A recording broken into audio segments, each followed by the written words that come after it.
Let's go. Let's go. Good morning. Welcome back to the pod. Matt, Kim, Peter, Saddington. What's up? What's up? It has been a wild January. Oh, man. Where do we start? It's only our second episode of the year. How crazy is that? I know. We typically do every week like clockwork, and all of a sudden we're only episode 2 of what we should be episode 4 of season 3. That's what we're calling it, season 3 now. Oh, okay.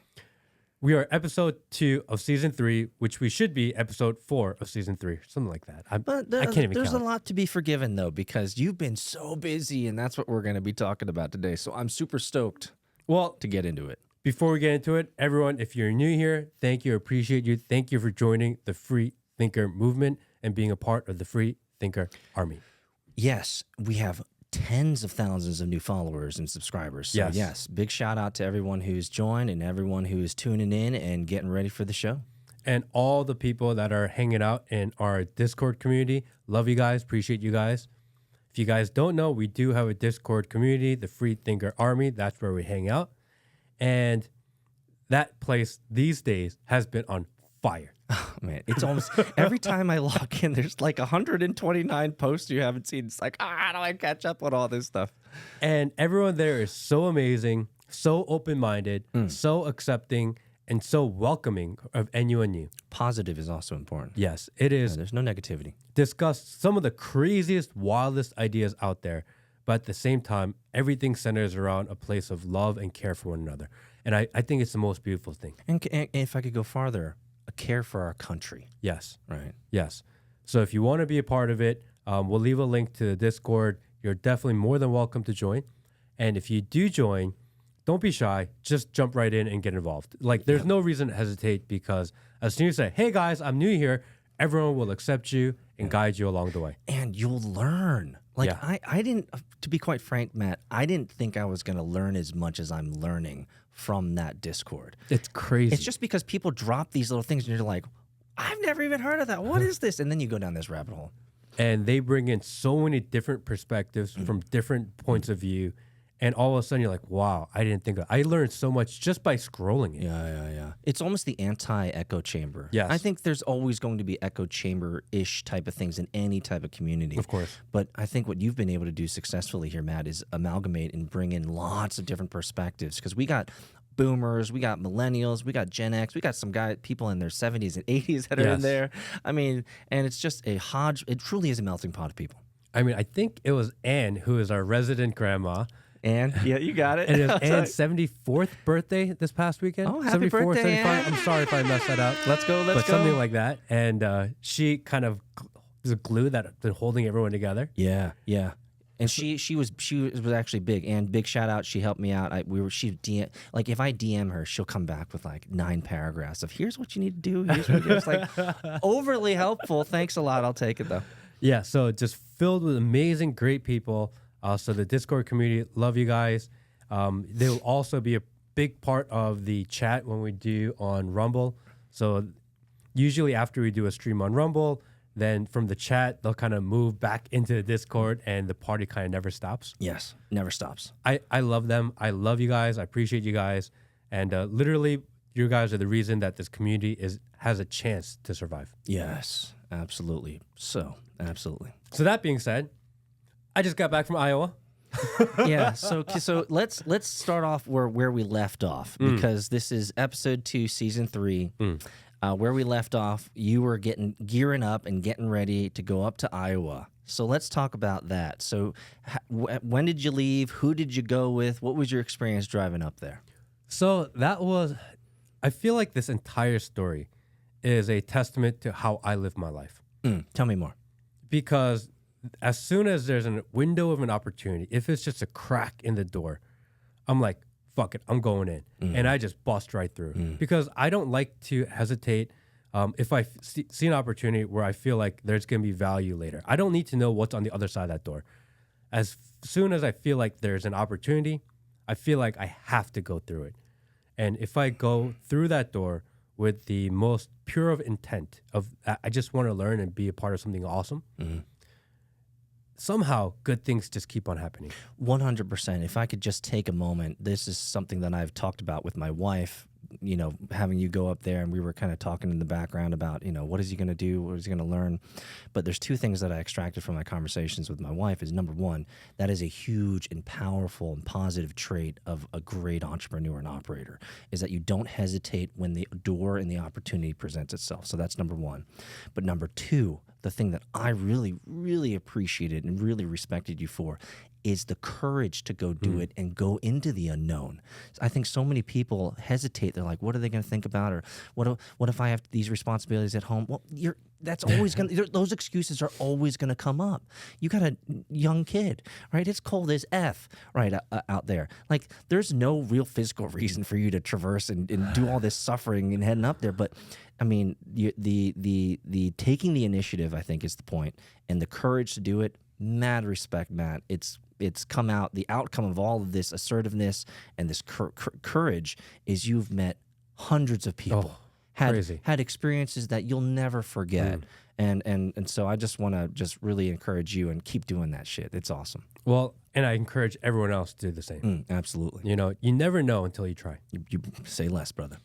So basically, what happened was Brendan Dilly, who is a very good friend of the show, and happens to also live just 30 minutes from me, who's been on the podcast several times now at this point. He's a famous guy too. Yeah. Dilly meme team. Like, I love what they do, but no affiliation, just someone we consider good people, someone we consider a friend. I think on Thursday, he put on his Twitter that he had these tickets to a Trump rally on Sunday. And I saw it and I didn't think anything of it. I just put a reply in there. Where are we going? That's a great way of saying, give me the ticket, brother. Let's go. I didn't even know he was going to Iowa. I just saw the tickets and I was so you really didn't even know? I had no clue. Wow. I had no clue what that the even tickets adds were more for. color to, like, you didn't even know what lion's den you were jumping into. I had no idea that this was a thing.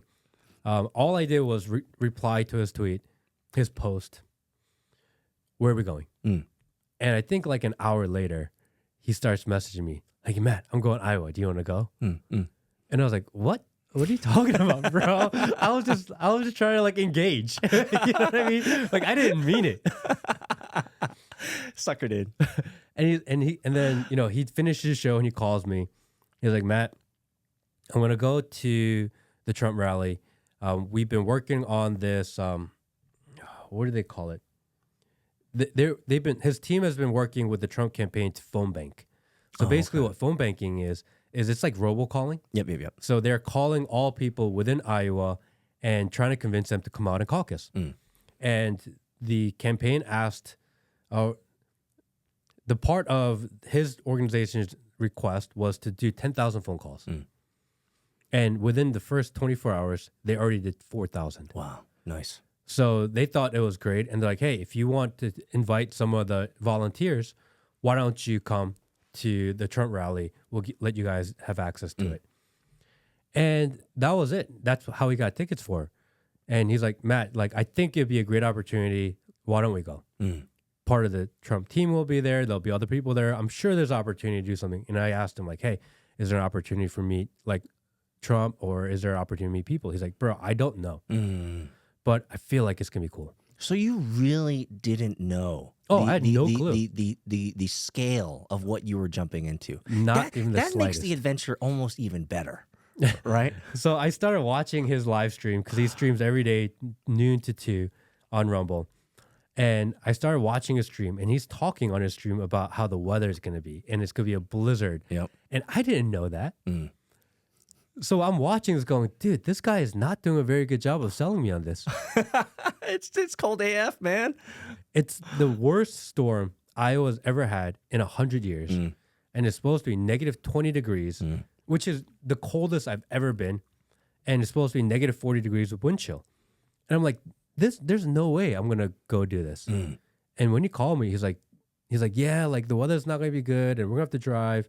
And I want to drive because if I fly, the flights may get canceled. Yeah. And might not make it there. No way. And if we do make it there, we might not be able to get out of there. Right. So he's like, because of that, I want to drive. Yeah. And he's like, you can fly there and I'll just pick you up at the airport. I was like, dude, if I'm gonna go with you, like I'm gonna go on the journey. Yeah. I'm not gonna fly there and be like, oh yeah, I know you drove 15 hours through the storm. Why don't you go pick me up at the come airport? pick me up. Yeah. Yeah, like I'm not that guy. If we're going on this journey together, we're gonna go on this journey. Let's together. huff it together. And he was like, yeah, I just talked to my wife, and I thought that she would be against it, but she told me, Brendan Dilley's wife told him, this is an opportunity. You have to go. I like that. So he was like, why don't you talk to your wife too? And I'm like, and I'm thinking in my mind, there's no way in hell my wife is like, why don't you leave the family, go drive 15 hours through the mountains, through the snow, and go to where it's negative 20 degrees to go to an event where you have no idea what's on the other side. Yeah. And I went home that evening and I spoke to my wife, and almost instantly she was like, you got to go. Oh. She was like, if you don't go, she was like, even though you don't know what it is, if you don't go for the rest of your life, you're going to be like, what if? You don't want to regret this moment. You just have to do it. Oh, Taeyeon, that's really wise. And I was like, are you sure? Because I was kind of hoping and expecting that she'd be like, a little bit of pushback. no, like you don't go. And I'd be like, oh, sorry, Brendan. My wife said no. So, wait. You know So what I mean? what Matt's saying is he was looking for an excuse. I was looking for an excuse to not go. Let's be intellectually honest, dude. Going through that blizzard is suffering. It was dangerous.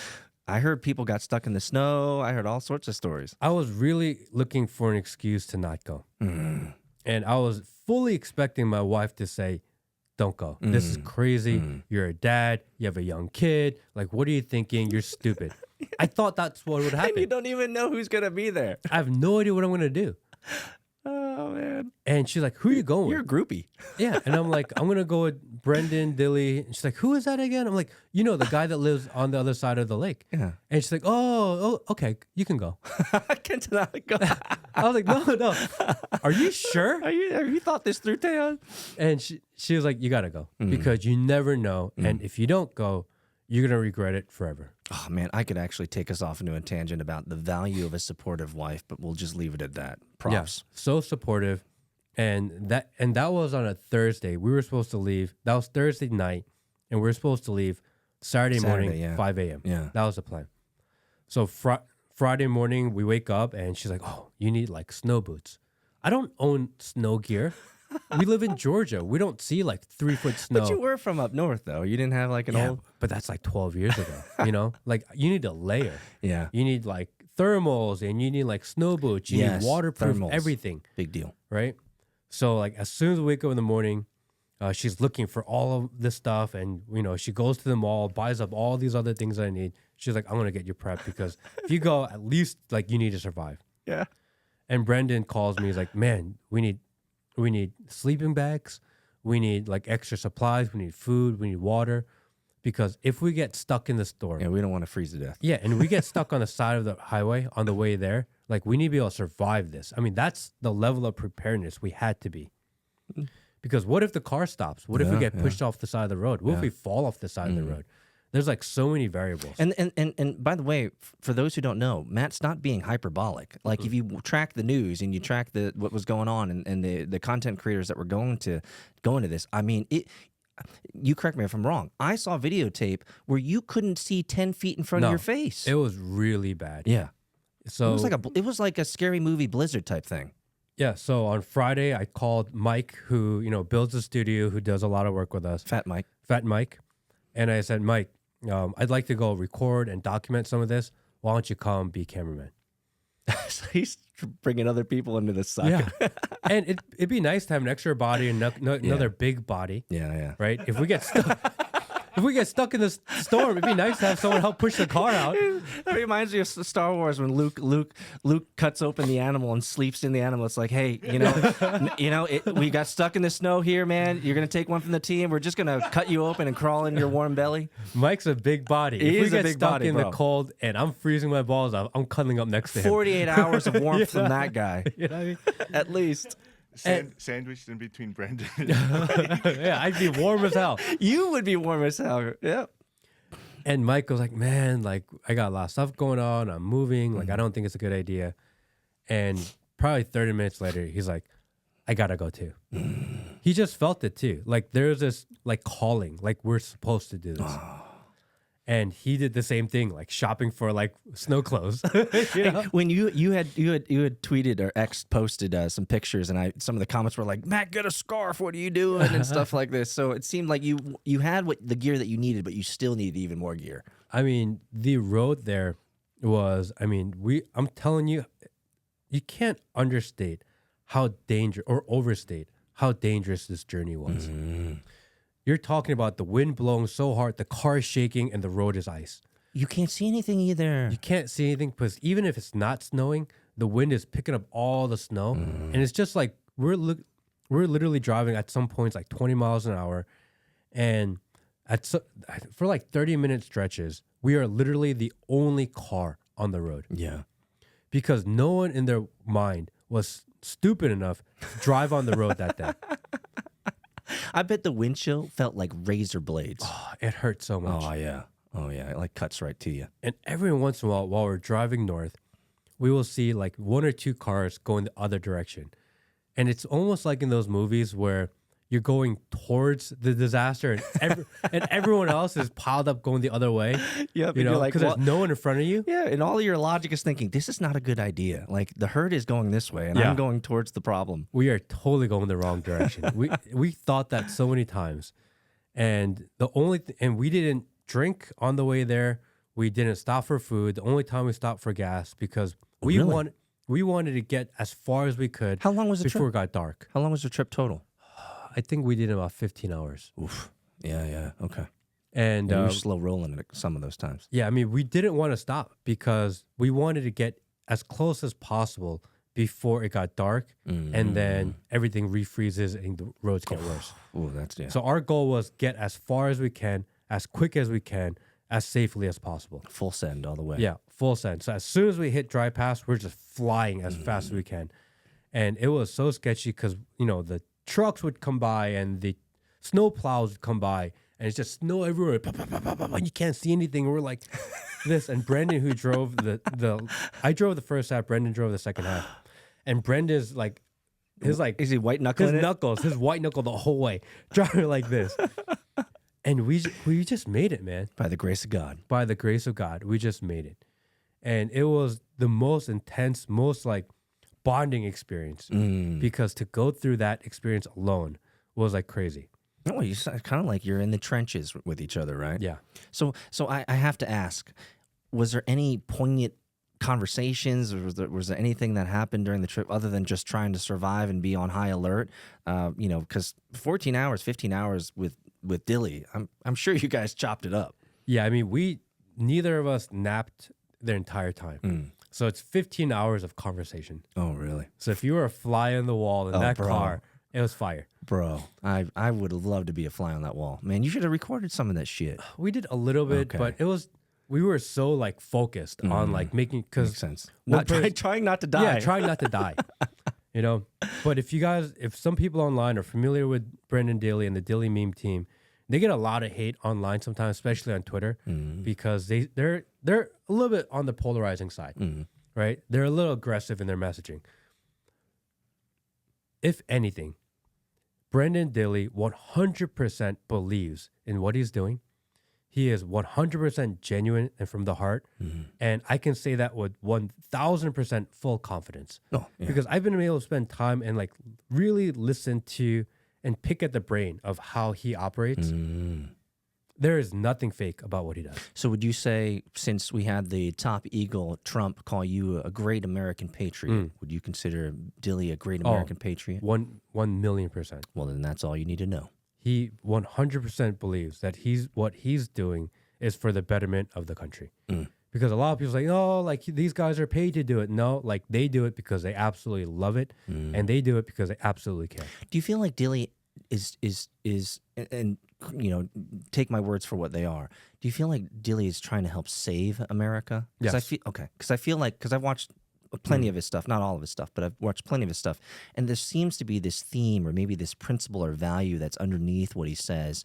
If you get past some of the aggressive communication, some of the aggressive wording, it, again, correct me if I'm wrong, it just feels like feels called to help be part of saving this American experience and this American experiment that we have here. Am I correct in that?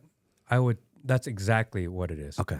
I truly believe that he feels like he has a greater calling, and this is his way of using his voice, doing something that he's good at, that he was able to build this huge community around, and that they can affect change. And it's crazy because what him and his team do online actually enacts change. Do you think that during your conversations with Dilly during the 15-hour car ride and back and all that fun stuff, and obviously the time that you spent there, we're going to get there, guys, in the details, but I need to ask this question. Do you feel like your time with him has deepened any of the convictions that you have around what you're doing in the Matt Kim podcast and the free thinker movement? I feel like people ask me all the time, what can we do to enact change? Like people feel like their voices and their actions online don't matter. He is proof that random people that come together and create community from all over the country, that you guys can make a difference because they are. His meme team and his 26 memers or whatever the number is, I'm sorry if I messed that up, they don't know each other on a personal level outside of the common thread of saving Correct. America and using memes to win the world. Correct. And somehow this collection of like these internet misfits, That's right, a good way of putting it. have come together and are literally changing poll numbers, literally changing people's perception on different candidates. I mean, I truly believe they single-handedly ruined Ron DeSantis' campaign. Well, let's give a little bit of credit where credit is due. I'm sitting here with Matt Kim, the guy who literally suicided Ron DeSantis' career. Unalived, sorry, that's the wrong word to use. Demonetized. Unalived DeSantis with the wheelchair guy. We'll get there. But we'll put credit where credit is due as well. You did a great job at smashing his ass. Well, but that was not intentional. Fair enough. Man, it was the most happened. clipped thing over like 48 hours, It's crazy. dude. It was all over the global internets. It's crazy. Absolutely. So, okay, so you braved the winter, you got there safely, and you're sleeping your first night. Tell us about that. Yeah, so we're just tired. We got to get some sleep. We eat some food, and then we get invited to go to the Trump rally that's on Sunday. On Saturday night, I see that Ron DeSantis is having a town hall event. Yeah, the next that's day. where I'm going, yeah. So I signed up for that event online. And you got official tickets. Yeah, so it's a free event. All you got to do is put your information in, and they let you go to their event. And then you have the receipt, confirmation. So I signed up for the event on Saturday night. Didn't think of anything of it. I'm in Iowa anyway. Might as well go check it out. I'm here to experience the political process. I don't have any plans for what I'm out there yet. What else am I going to do? Guys, if you didn't notice, he didn't know what the hell he was doing. No So clue. there was no intentions, good or bad. He was just like, I'm here for the ride. Let's see what happens, pretty much, right? Yeah, I'm here. And I'm like, Brendan, do you want to go? And he's like, dude, I don't think they're going to let me in. Because, he's been actively vocal against the DeSantis campaign. That's true. He's like, I don't think they'll let me in. I'm like, all right, like, I want to go. So anyway, so I signed up for tickets. On Sunday, we go to the Trump rally, which is amazing. As soon as we arrive, they give us access to like the press area. So I'm hanging out with like the various press, and with CNN is there, and Fox is there, and OAN is there, and like ABC is there, and like all the media is there, and I'm like in the area with them, which is kind of cool because I've never been around like real press before. Right. People think that I'm familiar with this stuff, bro. Literally, we're just in the corner of Georgia. like we're such like rednecks. You know what I mean? Like we don't know anything. And if we could say from Matt's posts on X of being at the rally and the videos that you did and the pictures you did, there was a couple, let's just say, you look starstruck. Yeah. I mean, you were totally, and this is no negativity. You were like completely out of your element, if you know what I mean. Like this is not your world. No, you're not at all. not hanging out with the press corps. Never. Like this is not something that you do. So there was like excitement, but at the same time, since I know you, there was also like there's almost this starry-eyed like, oh my god, I'm here, like guys, I'm doing it, something like that. Do you know what I'm saying? Yeah, I mean it's true. It was just like naive, almost like childish, like innocence. Do you know what I'm saying, Will? You know what I'm saying? It was like I was excited for you, man. 100% of everything I've seen or experienced was new to me for the very first time. I've never been around like the inner workings of press before. I've never been around the inner workings of a campaign before, especially the presidential campaign.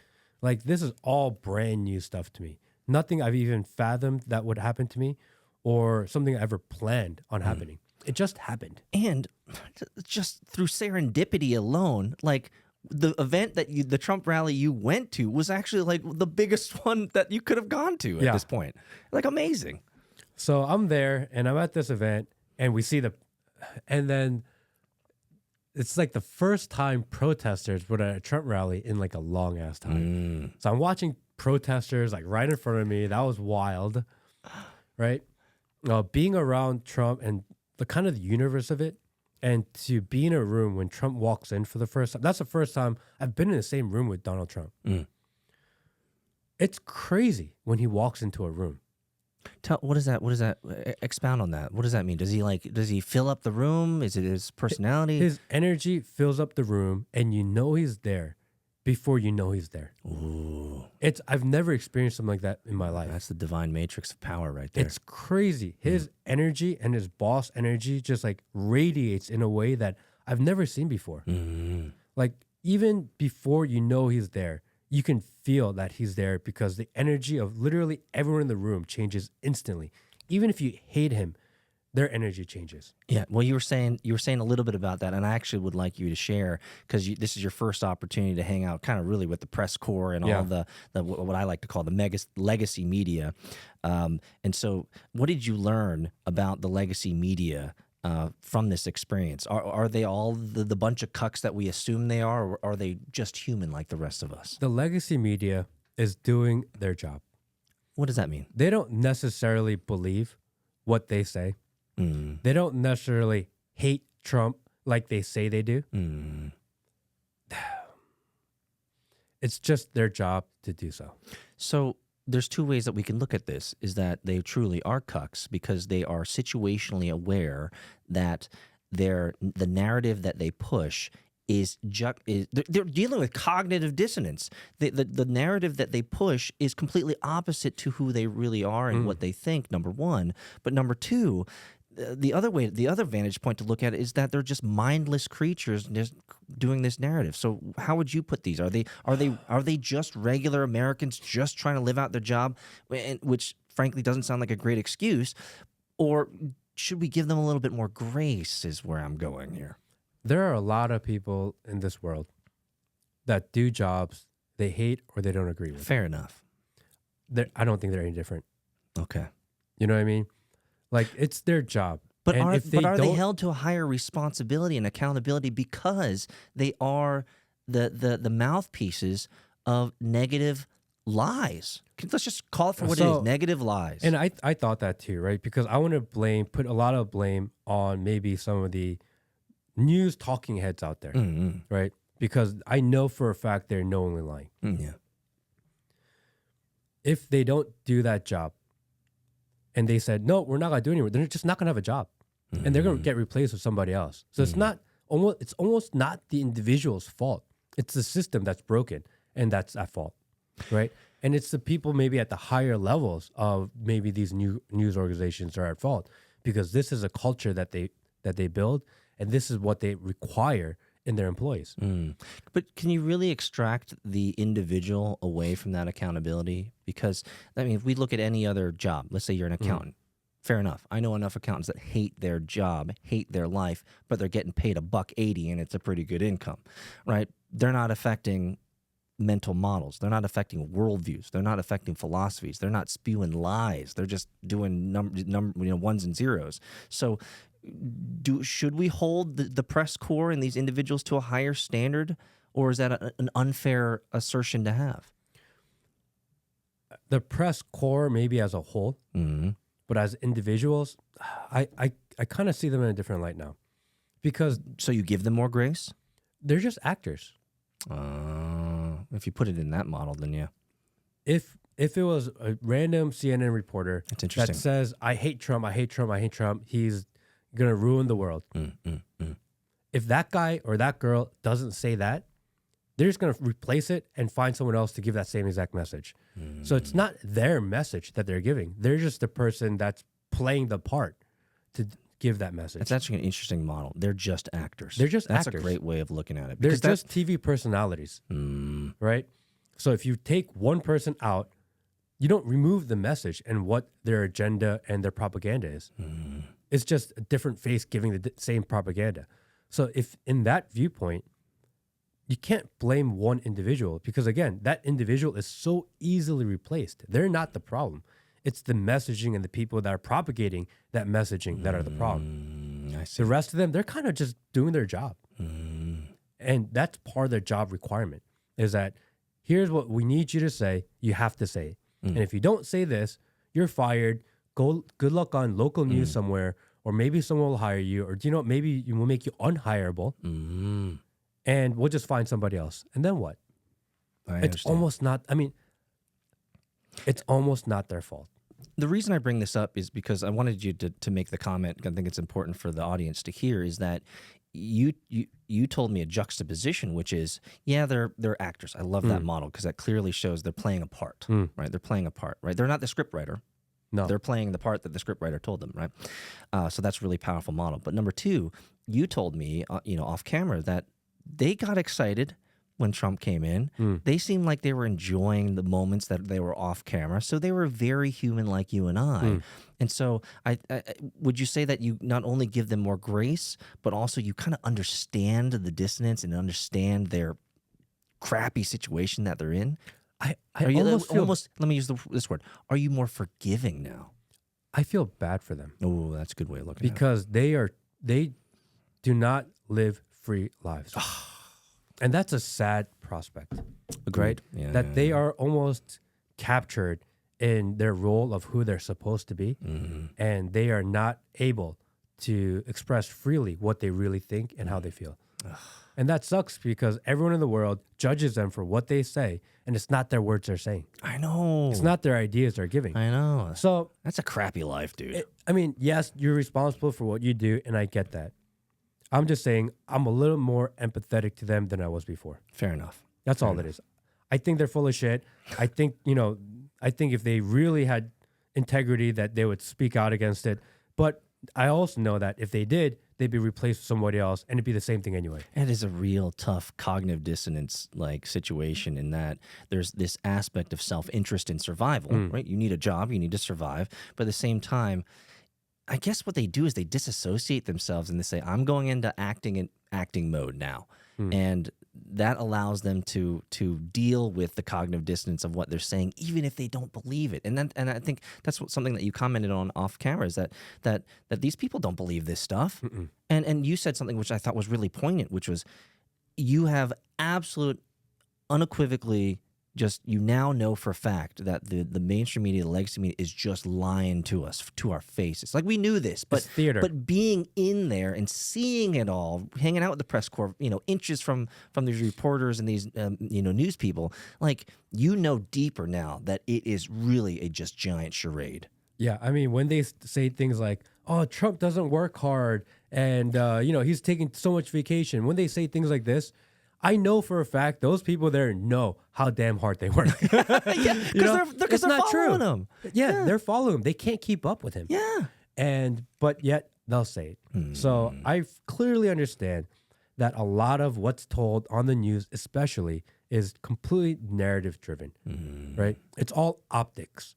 It's saying certain things to shift the way people think about certain issues, but it's not about reporting facts or, for a lack of the word, reporting news. It's just not. If we keep the model of acting, that they're actors, then 100%, you can use the negative word, which is they're just saying propaganda. The other way that you could look at it is you're an actor reading a script. Yeah. Right? And you can be agnostic to the script if you'd like, if that's how you deal with it. But at the end of the day, it could either be, and both of them are bad, a script, propaganda, pick your poison. They're just acting. And so I like that idea that you are maybe forgiving, maybe a little more graceful, but at the same time, you just feel bad that they've had to make this compromise, if I can say, this compromise in their work life. I mean, we're still going to go after them every day. Bro, we have to. Let's go. Yeah, we got to rip them apart. Just like it's their job to lie to us, it's our job to call them out. What a shitty, this is just a relationship that we have. The way that you said it is just so based and so like, come on, like your job is to lie. Like, I don't know if I could live with myself, Matt, if that was my job. I guess it just takes a certain type of person to do that. I guess it just depends on the perspective you see it. Fair enough. If you're hired to be a reporter and your job is to report what their news organization tells you to report, then you're actually doing your job. Fair enough. Well, speaking of reporting, I don't want to spend too much time, but I think it was important for me to hear that from you and also the audience to hear that from you because there's so much that happened and we're not going to be able to cover it all. So going to this reporting idea, you're on the ground, you're at the rally, and you're kind of reporting on it. I saw that you got in front of the crowd. So you were like part of the support team. Tell us about how that experience was. So I went to, the first one was that on Sunday was a rally. Getting in front of the crowd was on Monday at his celebration. So event. much happened. Yeah, it was just a ride. So on Sunday after the rally, Well, let's stick on the rally. Who else did you meet at the rally? Was there any moments where it's just like, oh my gosh, like tell us about some more? Not really. It was just being a part of the rally. Okay. Kind of seeing how it works, and then it was like a club, man. The music was booming and everything was happening. That was Monday. Oh man, so much has happened. I can't even keep track of it. So I'm just trying to. Okay. No, the rally was at a university. Oh, that's right.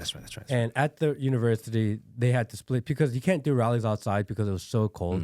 So they had to move it inside. And they had one room kind of for the press and the people there and President Trump, that's where he spoke from.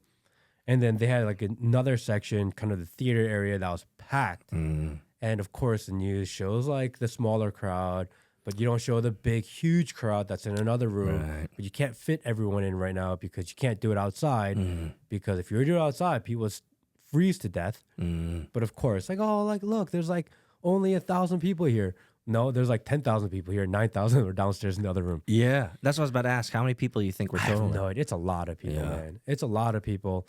And Did it surprise you that many people braved the horrendous weather to get there? It doesn't surprise me at all. The Why? support for President Trump is crazy. Goes And deep. It goes so deep. And people will risk, I risked 15 hours for the chance to be there. People will risk being outside or in line or whatever. And they were really great about it. They had, I think where the people were getting in line to go in, they had these buses set up so people could wait inside the buses while they slowly let people in. Oh, that's nice. So they had a system in place so that people aren't standing out in the freezing cold. So I think there was like 4 buses out there where people were just, okay, everyone get in here. All right, you guys get out. We'll fill it up. And at least gives people a way to rotate. Cool. So there was at least a little bit of plan. So we're maybe moving on to Monday here. What would you say would be the greatest learning or the greatest experience of Sunday and the Trump rally? What lessons or what ideas or things that can you extract from that experience alone? I think Sunday is when I really figured out that even people in the media, they really like Trump. You heard it here, guys. He's a likable dude. He's a likable dude. And not only do they like him, but they really like his team. Oh, say more about that. What do you mean when you say they like his team? We were talking a little bit about this before, but expound on that, yeah. The Trump team and all the people that are part of his kind of campaign organization, they're like all such phenomenal people. They're like all, number one, really good looking. Like the guys and the girls, all beautiful people, very smart, very well spoken, like so polished. Like there's a look and a feel. Like he does a phenomenal job of hiring. Right? If you're going to go out and create an organization and find people that best represent you and your brand, and you want to hire the best of the best of the best, that's exactly what he's done. And every single time I met any one of them, I'm like, bro, this guy's like so smart. This guy speaks so well. And they're all like, they all have this confidence about them, and they all shake your hand and look you in the eye. And Matt, I appreciate you. Or Matt, like, I heard about you. You're doing great stuff. Thank you. I'm like, that's crazy. Who am I? They're so in the know. They have such a deep pulse on what's going on, and they monitor and track everything. Nothing gets by them. And just seeing how well of an oiled machine that it is, it's impressive. Because you typically don't meet people, and you meet like the entire staff of people, and you're like, everyone's phenomenal. Like, how often has that happened in your life? Bro, I don't think I can conjure up a moment where I was outwardly impressed with every single person that was part of a team. I don't think that's ever happened to me. So this is a new idea to me for sure. Yeah, even if you're a high-powered CEO and you have like your staff of people that follow you around, inevitably you're like, no, like that guy's kind of an idiot. Yeah, there's always that one guy that's like a John Podesta, like you're weird as fuck. Yeah, like weird, like awkward, Yeah. like just creates problem. Like you're always thinking like, oh, I hope that guy doesn't talk. Yeah. Help this guy doesn't mess up the meeting. Everyone's got that guy. They don't have that guy. And like the comment I gave you offline before, I think it's important for people to hear this from me as well. That is a amazing trait of a good leader. Yes. Is that they hire well and they surround themselves with high performing people. Yes. Professionals. Yes. Big deal. If you took any single person on the Trump team and you stuck a camera in their face and you ask them questions, you're going to get a really intelligent response. And there is no room for error there. There's no gaps. He has no weak link. No chink in the armor. None. That's a very telling observation from an entrepreneur and someone who hires people and someone who runs businesses as well, guys. So don't think that he's speaking out of turn here. That is a very powerful observation. And if I may say, from my experience, and I think yours as well, it is a rarity to find a leader who can hire extraordinarily well, where each of those individuals can stand on their own and do a good service to the brand, the narrative, the marketing, as well as the vision and purpose of the leader. And that is something that you'll almost never see anywhere else. So Yeah, that's they really are impressive. They walk like step by step. They know exactly what's going on. They know what the plan is. They know what the mission is. And there is nothing that you can do to distract them from it. It's phenomenal. I think that's probably part of the big power that Trump has is he's got such a robust engine underneath him and behind him of this cloud of witnesses and cloud of employees and supporters that's what makes the machine unstoppable. And again, all just phenomenal people, just like the most friendliest, warm people. And I was so impressed. I did not expect that at all. Okay, so are you MAGA now? I mean, I feel like I always was. Well, let me say ask a contentious question. You jump, maybe contentious, but you jumped into the MAGA world, and we see pictures of Matt hanging out with Loomer and hanging out with all these, let's just say openly and aggressive communicators out there, which could lump you into some of these buckets and models and perceptions that you're the ultra MAGA extreme alt-right individual now. Would you consider yourself to be that, or do you feel like you've keep enough of a distance where it would be unfair to brand you as that?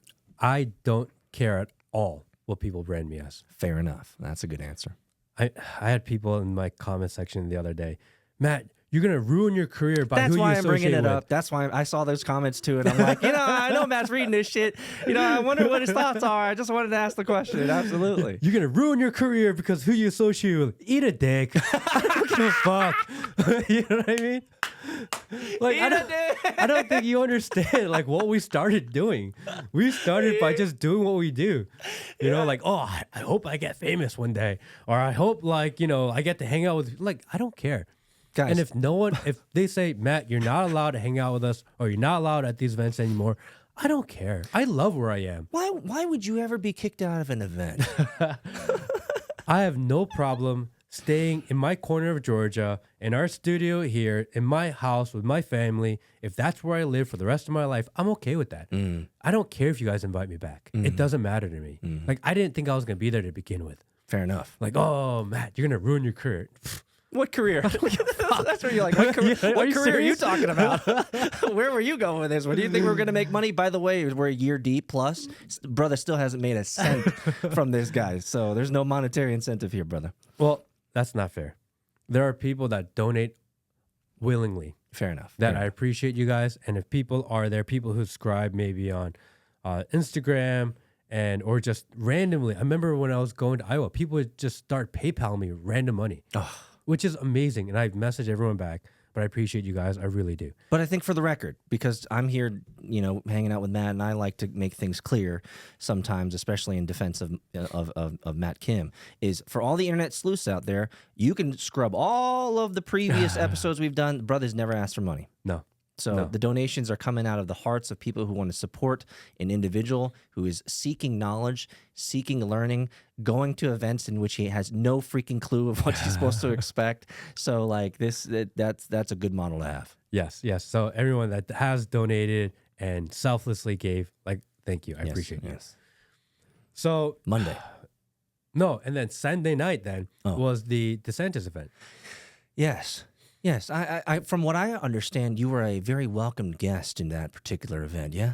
So I signed up for this event on Saturday night, and then I got a text message maybe somewhere in the middle of the day on Sunday saying the event, because of weather and inclement weather, it was supposed to be at 8:30 in the evening, that we've changed it to 7 p.m. Fine, I got the text. Okay, I just got to go at 7. I don't have anything to do anyway. Like, I have no plans. Okay, fine. Even better. I don't have to wait as long. And then maybe a couple hours later, I get a call. And they're like, hi, we're looking for Matt Kim. And I'm like, yeah. Like, oh, yeah, my name is, I forget his name. My name is blah, blah. I'm calling from Never Back Down, which is the group that's running Desantis campaign. Mm-hmm. I'm calling from Never Back Down, and we just want to make sure that you got our message that, it's supposed to be 8:30, but now it's going to be 7 o'clock. Oh, so they did a courtesy call. Courtesy call. To make sure that you would show up. And I said, yeah, I got the text message, and I'm fully aware, I'll be there at 7. Good. And they're like, oh, yeah, we're just making sure, because some people, they don't check those texts, and we just want to make sure that you're going to make it. Very hospitable of them. Like, yeah, I'm going to be there. Okay, good, great. Yeah, we'll see you then. Cool. Never Back Down, the group that ran his campaign, literally called me to make sure that you were going to go. that I was going to attend. You, Matt Kim. They knew my name. They had my phone number because I gave them my phone number when I signed up for the event. Cool. I show up to the event, and I'm with Dilly and Miguel California, but they're not going to go in because they feel like they're not going to be invited in. Okay. They're not going to be allowed. Fair enough. They have a little bit of self-awareness to think we've spent a lot of time talking shit about the DeSantis campaign, calling him meatball and talking about his lifts, that they're not going to let me in. Yeah. But you have never done any of this. So Never. You had no qualms and no preconceived notions that anything other out of the ordinary would happen. Other than the fact that maybe they won't like me because of association, guilty by association. That's a lame excuse in today's world, but understood. So there's a restaurant next door. They're going to go to the restaurant. They're going to do whatever they do. I have no idea what they're planning on doing. And we're going to go. I'm like, man, if you guys are going to go, then maybe I won't go. And I was like, fuck it. I got to go. You got to go. I got to go. They I'm here. I got to called go. I have a ticket. Yeah. So they walk off. I don't know where they walk off to. Like, I'm like, guys, I'm going. And I walk straight for the door. I get inside, and maybe 2 steps into the main door, there's a door and then a door. I get into the second door, and they're like checking people's tickets. So I'm like waiting for my turn, and then I try to show some of my ticket. And as soon as I get up to like the front area, security just comes up, and they're like, oh, we got to talk to you. Wait. Security came up to you. Did they bum rush you? They came at me really quick. They're like, and we're talking like 6'4", like it looks like He looks like a goon that you- gorilla. Yeah, your usual fare. I don't want to be mean because I think it's security with kind of their whatever. And anyway, Fair enough. Big hulking security guy. dude. Okay. big guy. All right. Bigger than you. Oh, significantly. and he's like, Matt, he's like, excuse me, but we need to talk to you. And they pull me aside. All right. So they pull me aside. They get me to like the kind of the area from the door to the door, like this, entranceway area. Yeah. And I'm sitting there, and they're like, "Yo, yeah, sorry about this, but we had a problem with someone that kind of looked like you before, so." Oh, Emotional, damn it. wait. They came at with you. The first thing they say to you is, "We had a problem with someone that looks like you." Yeah. That's the first thing they said. Yeah, that's literally what they said. That's not, bro. That's sounds weird. That sounds racist. I mean, I don't think the security guard was from a really bad place in his heart. Clearly, the security guard was not part of a Trump team because he would have been more eloquent in that message, wouldn't he? I don't know. I feel like he was just giving the message. If you see an Asian guy walk in the door, stop him. Oh, come on, bro. Right. That's It's not on the security that's guard. Not right. I don't think it's on the security guard. Fair I don't enough. want to put it on. Fair him. enough. I don't fair want to put it Fair on. enough. He's doing his job. He's doing his job. So he pulls me aside and he's saying, I'm like, are you serious? Like, I have a ticket. Yeah. You guys called me. And the campaign literally called me Yeah. to make sure if I'm going to come or not. Come on. And I've told them I'm coming. So this is not a shock to anyone. I'm not gotchaing anybody. And We got receipts, guys. We got he's receipts. talking to me and he's got his phone. And while I'm talking to him, he like takes a picture of me and then like sends it back. And then maybe 15 seconds later, he like gets a message back and he's like, oh, you got to go. Wait, no explanation? I'm like, Just you got to go? yeah. I'm like, what do you mean? Like Go to the bathroom? why do I got to go? He's like, look, it's private property. And if you don't leave, then we're going to get you for trespassing. That's where you're like, I got a ticket, bitch. I got a ticket. You guys called me. What is this nonsense? I was like, this doesn't make any sense. You know this. And I said to him, you know this bullshit, right? And Oh, you going the human route. Okay, I understand. And he's like, look, it's private property. I'm going to have to ask you to leave. And if you don't leave, then we're going to have to remove you for trespassing. What? All right, man. Like, I'm not here to cause problems. Yeah. Like, I don't want this part. I don't want this in my life. Like, it's just not worth it. I'm just here to attend. Yeah, But this is if not you- a hill for you to die on, clearly. Yeah, this is not my hill. Yeah. Right? I don't feel like standing outside. I don't feel like dealing with cops. Yeah. Like, Your ass is freezing. I am not an overly confrontational person in person. Like, I'm just not. Like, I don't want to deal with this. I got other things I want to do, All right, fair like enough. survive Yeah, fair enough. in the cold. So I'm like, all right. And I just leave. I'm like, you know this bullshit, but whatever. It is what it is. And I left.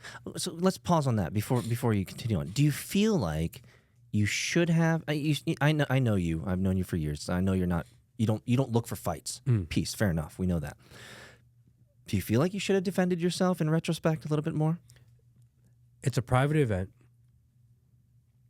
If they don't want me there, they don't want me there.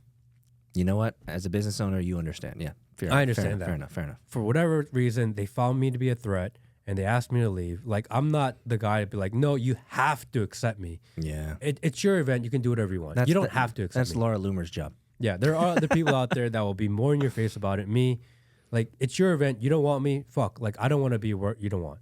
Peace. Fair Right. enough. That's a peacemaker's that's a peacemaker's model is, you know what? If you don't want me, I ain't gonna make things worse. Yeah. So I'm like, all right. And I go next door. Around the corner, there's a restaurant and a bar. So I walk into this restaurant and bar because I'm hungry. I'm cold. Like, just being And you outside. just got rejected. Yeah, I've been outside for like, I don't know how long, couple minutes even, and my face is freezing. So I walk into this restaurant and bar, and as soon as I walk in, the security guy's like, you can't be here either. Oh, get out of here. They kicked you out of that too? They're like, if you're not allowed on that side, you're not allowed on this side. This is all private property. I was like, dude, how do you even know? You're just taking L's here, Matt. What's up? How do you even know who I am? Like, you guys are not even like what the hell's going on here? It's a conspiracy now. Now we're moving to conspiracy territory. And I was brother. like, are you serious? I just want to eat. yeah. And they're like, look, you got to go. There's private property. And I was like, this is the craziest thing ever. I can't believe I'm getting kicked out from both sides. Welcome to politics, man. Welcome to politics, baby. Politics. Welcome to It's politics, man. cutthroat. You've been initiated. You've passed through the veil.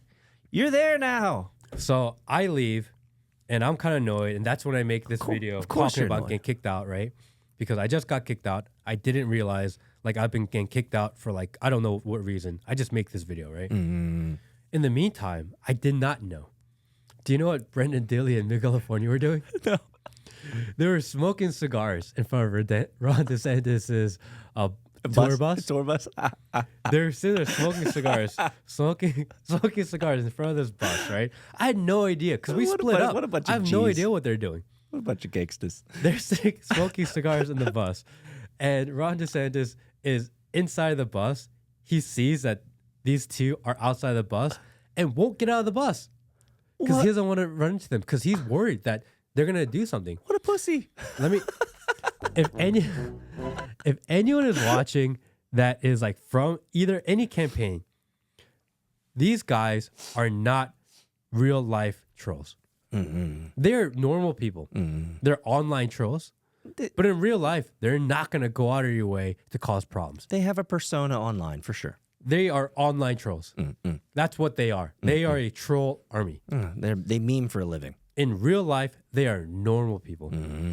But they were so scared of what would happen if they ran into these two guys. So there were 5 guys. There were 5 guys, 5 security guys standing in front of them, and they're sitting there smoking their cigars, and on the radio, they're like, yes, sir, they're still here. So what makes that so fascinating is that there have been enough news clips that kind of show us the perception that DeSantis is kind of a wussy. Yeah. And so you're telling me that this is totally true. Yeah. Like he's as anti-confrontational as possible because he's going to get his ass kicked. Well, I think it's just the campaign was not going the direction that they envisioned. And 2 nights before, some random person showed up and gave him this participation trophy. And that moment went viral. And I think they were, in all fairness to the DeSantis campaign, I think they were just on like super high alert. You know? And because when you're on the most highest of alert, you're bound to make mistakes because of the sensitivity in which you operate. Fair enough. And I think their sensitivity was turned to such a rampant high To max. that they just made these mistakes. Yeah. Because these are mistakes that could have easily been avoided. But again, Like, listen how great. See, still to this day, you could not say that Matt Kim has talked dirty or talked poorly about DeSantis. We have none of that has come up and been talked about here. You're just talking about your experience and what actually happened. Yeah. But you're not taking any jabs at him here, right here. So you can't blame this Matt for any of this. I mean, I just think it's calculated errors. And You're so graceful. Oh my gosh, there's so many guys like that would take this and run 9,000 miles with it and make 10 million videos saying DeSantis screwed me, he did it, but you didn't do any of that. I mean, I did say he should open up Rob's Meatballs and Subs. if you finish the rest of the video at the very end, yes, absolutely. But outside of that, like politics is cutthroat, and I kind of understand it. Did this change your perspective about DeSantis and DeSantis' campaign away from the assumptions and assertions and perceptions that you already had, or did they deeper instill the models that you already had? I can't believe presidential campaigns. I can't believe that political campaigns in general continue to hire the same campaign management companies that they've always done business with. Because obviously what they're doing is not effective. What they're doing doesn't work. That the internet has changed how business is done in every aspect of our life. But yet they try to run the campaign in the same manner that they ran it 25 years ago. Fair enough. The world has changed. Consumption of content has changed. How people perceive the world and how opinions can be changed has changed. But yet they want to run it in the same archaic ways that they did before. And they give these companies just ridiculous amounts of money. Ron DeSantis spent like $200 million. Must be good to be the consultant on the other end of that.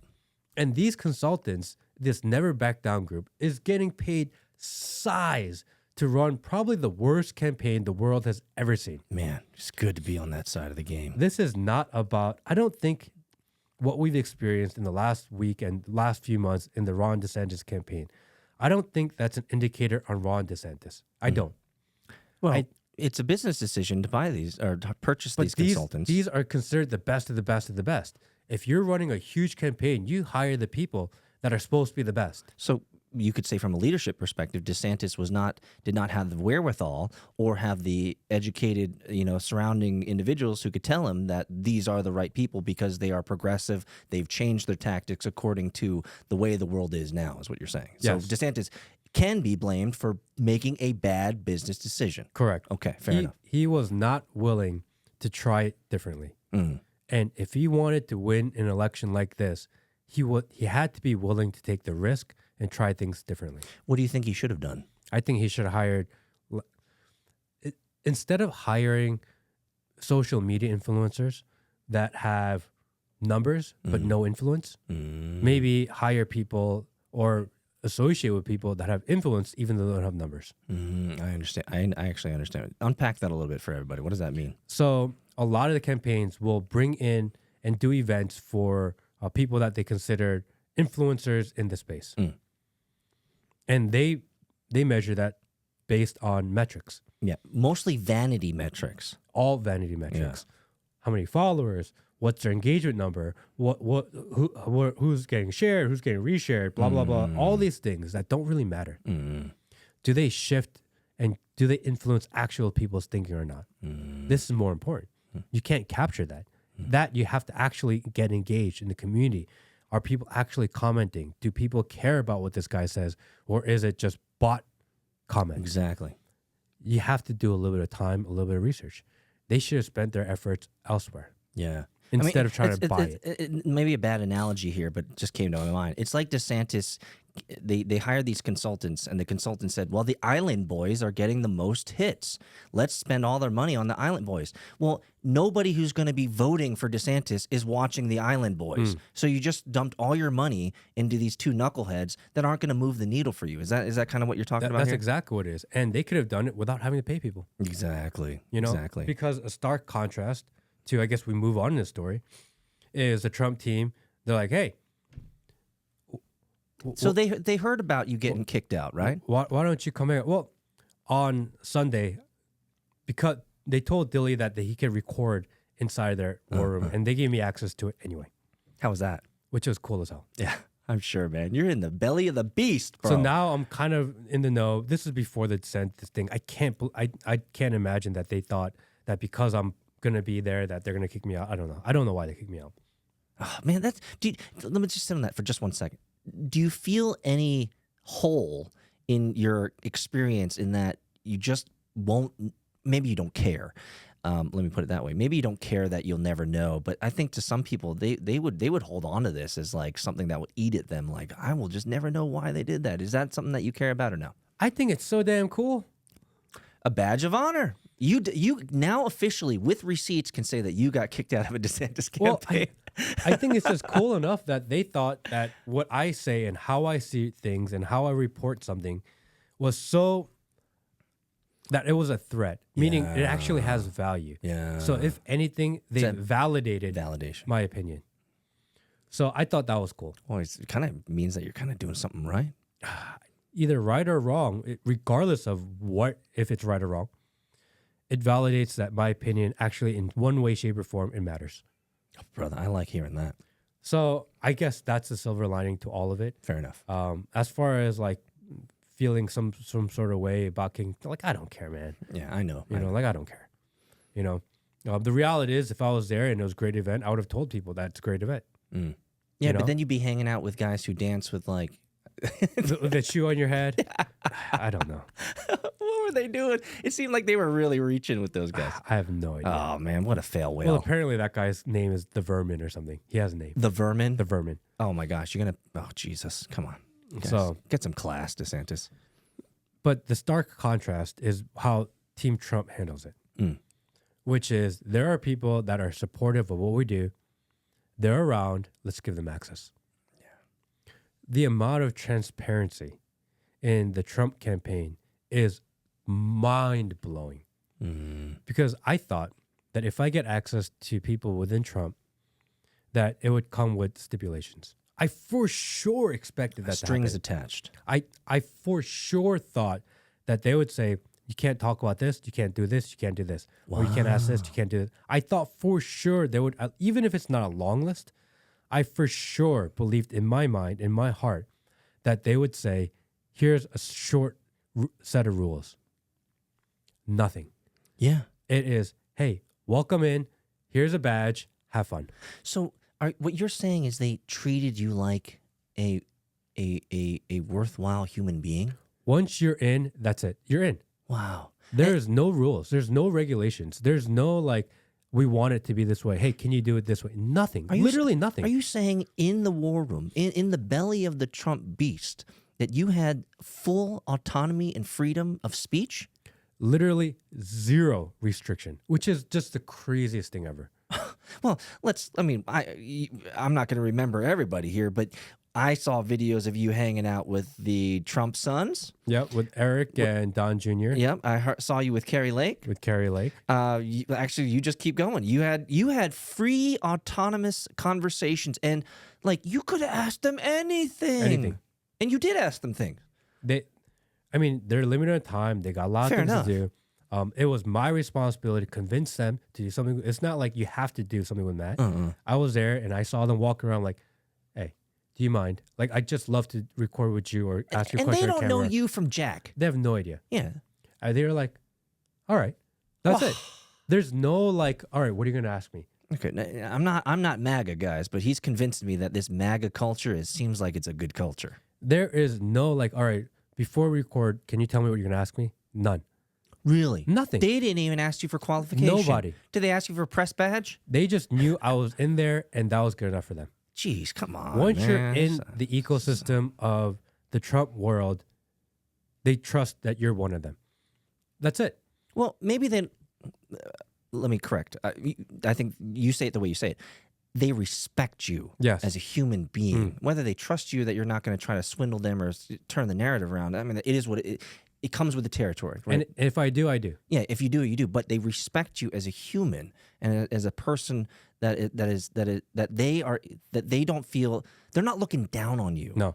And also, I will assume, I don't know this for sure, but I assume that if they let you in the room, that they've done some sort of vetting of you before they put you in. You're already on every fucking CIA NSA. bro, you're already in there, bro. You know, I'm sure that Secret Service did some sort of check on me. I'm sure they did your entire credit history. Because there's no way that they're going to let me be that close to the president and close to the family without having some sort of check because their security is tight. Matt's now in the good people column of their Excel spreadsheet. Well, it depends on who's making the list. Fair enough. On certain lists, I'm on the bad person side. That's true. You get coal for Christmas. Yeah. But yeah, that's how it works with them, which is, again, mind-blowing. Mind-blowing. That must have felt really freeing and really, that's the word I'll sit with. It must have felt really freeing to have, let's just say, the autonomy to move about the cabin at will. Yes. Right? No restrictions. Here you go. Here's a badge. Have fun. That's so cool. That's so cool, man. Everyone on the team was amazing. If you need anything, they were willing to help out. And that's literally it, man. So is that how they convert and recruit people to the MAGA? They just treat you damn well? And isn't that such a smart tactic? You know, shit. Just be good to people. Just be open, honest, and transparent, and be good to people. Like, that's such a crazy idea. What a novel idea. I know. Like, that would work. Just treat people like nice people. Come on, man. Wow. And they let me in. Basics. And now I was always a fan. Now I'm even a bigger fan. Clearly. Because how could I not be? I'd be a fan, too, if they treated me like that. I mean, you get to see how it works, how they operate, how smart, polished, and how much they believe in their own mission. And then not only that, but they open the door, let you in, have free reign of what's going on. How can you not be a believer in what they're doing? For anybody out there that's lasted this long in the podcast, in the Spotify, and all the places that we're posting this video, if you've lasted this long up to this point, you have heard all of the good juju that Matt has described here. And especially if you're part of the MAGA, or you're the Trump team, you guys need to clip this so that everybody knows the realities of a newbie, green bean, no negativity, a green bean newbie who had no expectations. You got access, and they treated you with respect. They treated you as a human. They gave you just all the rights of being an American and being able to be free to move about the cabin, ask questions, meet with people. I mean, you could have, clip this. The MAGA, the Trump campaign needs to clip this and put this on Truth Social and pin it, please, so that everybody knows that it sounds like, and maybe I'm overstepping my bounds because I wasn't there, Matt, but you correct me if I'm wrong. It sounds like the Trump campaign and the people involved under Trump, around Trump, and with Trump are just good damn people. Just good damn people. And it was crazy because some of them are part of the campaign. Some of them may travel with President Trump, and we're exchanging like social media information, and I'll follow you or whatever, and they'll give me their information, and I'll look it up, and they're like following me, and I'm like, dude, they're like genuinely excited to meet me. Wow. I was like, that's so crazy. Wow. I can't believe like people like they just follow me because they like my ideas out of nowhere. And that I thought was really cool too, you know? So the whole thing was just the wildest thing ever. We got to do his celebration event, and that's when I got to be in front of the rope, between the rope and the stage. So cool to see you in the area that no one ever has access to. No one ever has access to there. And they're like, hey, you can do whatever you want. You can record what you want. So I did a little bit of live streaming. I did some videos. I did some commentary, like everything I could from within there. I saw Trump point at you. It felt like it. Am I wrong, Will? I watched that section of the clip at least 4 times. I know he pointed at you. And am I going too far? I don't know. You don't want to take credit for that? What do you think, Will? You saw it. I think he was so close that it could have looked like easily. Oh, Will, you could have just said yes. Come on, jump on the You could have bus, just baby. said yes, man. Damn it. He was Come like, on. Damn it. I was trying to be all like, no, it's not me. And then Will was supposed to come Will. in. It could have been any of like the 500 people behind Matt. That's how close. Oh, Matt thanks for was. ruining it. Yeah, come on, Will. Come on. You know, I guess I wish I would have had an opportunity to meet him in person. I didn't get the opportunity. But after his speech, he literally got on a plane, had to go to New York to do another court hearing. And then after his court hearing, he had to fly straight to New Hampshire and then did a rally at New Hampshire that's, you know, the very next day after the court hearing. That dude is a beast. He is a machine. You can't, there's nothing you can ever say to convince me that Joe Biden works as hard. Joe Biden, of like 62% of his time, he's hanging out at the fucking beach, bro. Dude, I don't care where he's hanging out from, what he's doing. There is nothing you can ever say to me to prove that Joe Biden works even remotely as hard as President Trump. It's just not possible. It's physically not possible. You probably could extend that to the vast majority of other candidates that are running campaigns. I would extend that to possibly 99.9% people in the world. Fair enough. Yeah, you don't get to Trump's level by lazy boying it all the way up. There is no stop with that guy. It's work. I gotta work. I have a mission in life and I have to achieve it.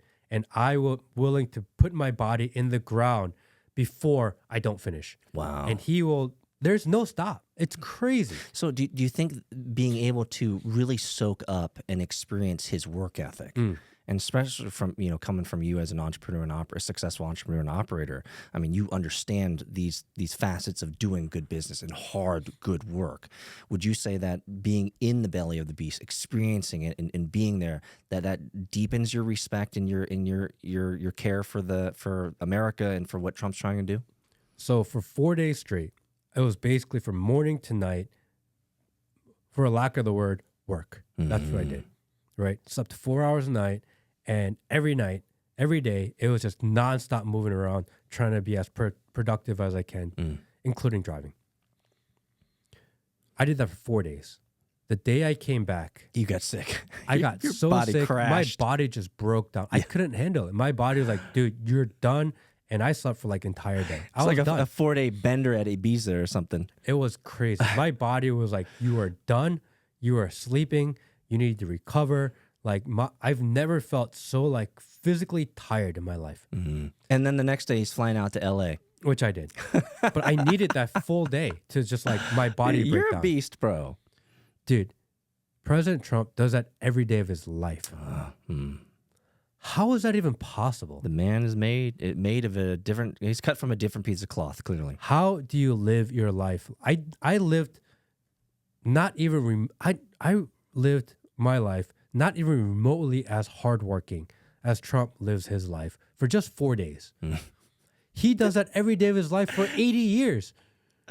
You're gonna tell me that guy's not qualified to be president? That's crazy. ooh, well, that's well played. That is so crazy to hear. Because once you see it, and I can feel how you're just physically and mentally built different. There's no way I could ever do what he does. It's impossible. It's physically not possible for me to take the roles and responsibilities and all the stress and all the information, all the external factors come from a million different directions at the same time, being concerned about your life at all times.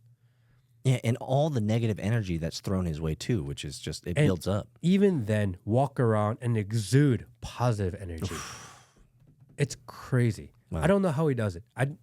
Some people are just physically built different. And I truly believe that he's just built different. So if you were to remove the political context and you were just to look at the man, the work ethic, clearly making great executive decisions as from a hiring perspective, the people surrounding, the people that are feeding him information, his consultants, his campaign team, et cetera, et cetera, et cetera. Remove the politics. Would this man, Donald Trump, as a businessman and all the things, the responsibilities he has, would you say he is the right guy to lead a giant corporation also known as the United States of America? If it was not politics, he would be the most loved man in the world. Actually, he was before he ran for politics. No, you're not wrong. We can find the tapes. Everybody loved him before Everyone he went into loved him. politics. And you can see why people love him. He makes people feel good. He's really good at engaging with people.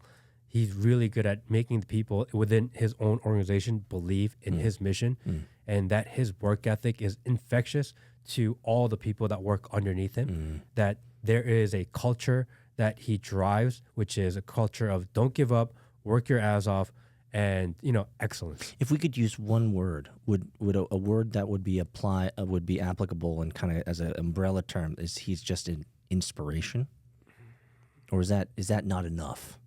Because he seems like he inspires everybody to be a better version of themselves, to work hard, to do it with excellence, be a fucking professional, be human, be nice. I mean, it almost seems cheap to say that, but I'm trying to think of this word that would... I don't think it's inspiration, because inspiration implies that it makes you want to. I would say it's more of a energetic force. Ooh. Because once you're in the universe and you feel the energy of how he operates, it makes you feel like you have to. Ooh, wow. So it's not like inspire would be like, damn, he makes me want to work hard. Fair enough. It's like, damn, I have to work hard. It's I've never experienced something like that before in my life. That's another level. It's so different. That's another level. Not inspired to be better. That's not like David Goggins shit. It requires you to be better. And again, I've never experienced anything like that before. That's powerful. I've never seen, as an analog, I've never seen David Goggins. I've never seen David Goggins as an inspiration. You're not an inspirational guy. You're like dropping F-bombs. You like rip on people. You tear them up a new asshole. Like, I've always seen David Goggins as the type of guy, the drill sergeant, who's like, look, fuckwad, your life sucks and it's all your fault. And the way that I've looked at David Goggins is just like that. He makes you want to be better, not as an inspiration, but because he's a mirror to your soul. And you clearly, in comparison to David Goggins, you are a lesser human being. Now, I think Trump does that not as a negative, because David Goggins is clearly working to a different audience and different market. But what you're telling me is just that Trump is the type of guy that moves people to action, positive action. Yes. Is that fair? Yes. Wow. It is just an energy. I love it. You can't describe it. Again, it's that weird feeling you get when he walks into a room. You know he's there. If I can add to that, it's this energy that when he walks into the room, you know something has changed or something better is here. Is that fair? You have to experience it for yourself to understand it. That's kind of like mushrooms. I don't even know how to end today's episode. Well, actually, I'm going to give you the question to end the episode, because this was the last question on my mental docket, is that if you could summarize up what it seems like to me, if we amalgamate it all together, a life-changing decision that you made. And we talked about this the end of last year in our December episode of what is 2024 going to come? What is going to come in this year of 2024? If you could summarize up this life-changing decision you made, and with all of these, so many people that you've met, so many experiences you met, tons of emails, DMs, follow-ups that you have to do, how would you summarize up this decision? Every man in the world needs to have his set of stories. The set of stories that wherever you go, whether it's a business meeting or a date or meet some family or meet some new friends or be in a networking environment, you need a set of stories that you're able to tell that reflects and shows who you are. Sometimes you have a story that's specific for a business environment. Sometimes you have a story that's specific for maybe some new friends or a girl. every once in a while, you get to have an experience in your life that's a story that can fit every single situation. I've got my story. And for that, I appreciate that. That's the most valuable thing to me, because this is a story I can tell for the rest of my life to wherever I am, whoever I am, and it'll show them how I'm willing to take chance, why taking risk will give you great opportunity, how you're able to open your worldview by experiencing things that you've never done before. I feel like I have my story, and for that, I'm most grateful. Well, thank you, President Trump. Thank you for everybody that was supportive and helped Matt Kim get to this position with these opportunities. And if I may say, as a final parting note here, I think you're just beginning. Thank you, everyone. Appreciate you guys. Love you guys. See you guys next week. I loved that. I loved it, man. I got more questions, but